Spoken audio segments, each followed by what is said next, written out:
Basketball is like wrestling. Chauncey!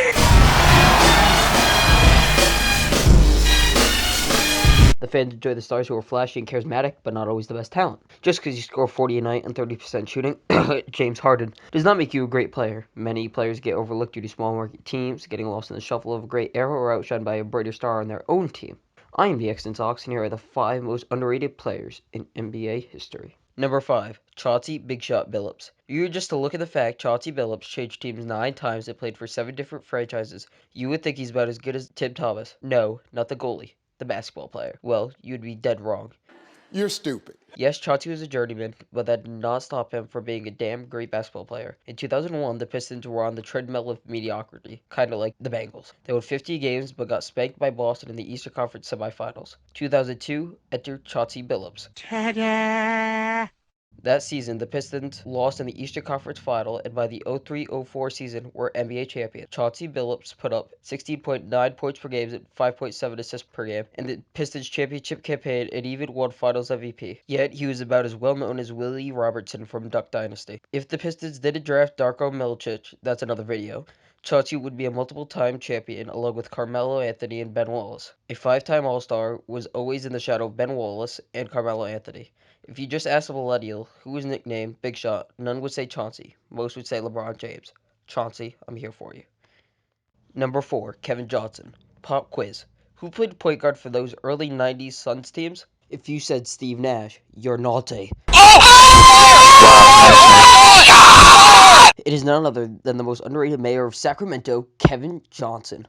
When you think of great point guards in the 80s and 90s, you think of Stockton, Thomas, no, not Isaiah. Wait, not Isaiah Thomas on the Celtics, and Magic Johnson. No one ever thinks of Kevin Johnson. This guy was one of 3 players to average 20 points per game and 10 assists per game in 3 consecutive seasons. He's the only guy to put up 23 points per game and 11 assists per game in consecutive playoff runs. Yes, he is the only one. And why haven't you heard of this guy? Insert Sir Charles, who he had to play along with, a guy who had a bigger ego than Donald Trump. Oh yeah. And this was a time with Bird, Magic, Jordan, and Charles, and many more players who were great. Guys can get lost in the shuffle very quickly.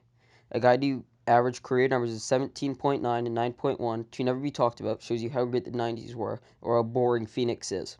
Number 3. McHale!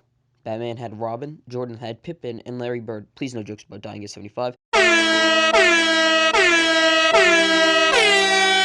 Hey, Kevin McHale. Kevin had a Hall of Fame career with the Celtics. Why isn't he well known? He was on a team with this guy. Wow! He was a defensive monster. He was on the NBA defensive first and second team 3 times each. He averaged more than 2 blocks a game in 3 separate seasons.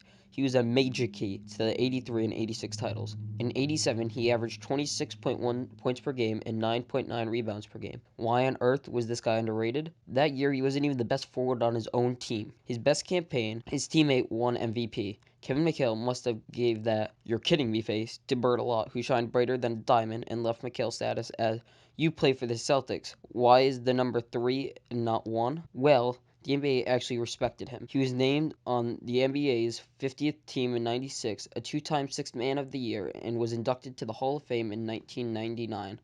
Number 2, Alex English. Colorado sports kinda sucked in the 80s.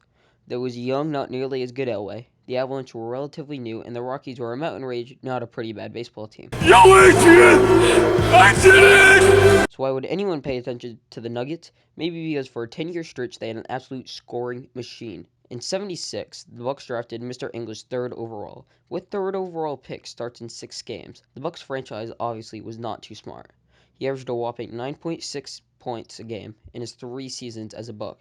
He had a brief stint as a Pacer, but by 1979, he was a Nugget and made it rain. The proof is in the pudding, as the Nuggets were improved with him, and he averaged 25.5 points per game. In 3 separate seasons, he averaged 28-plus points per game.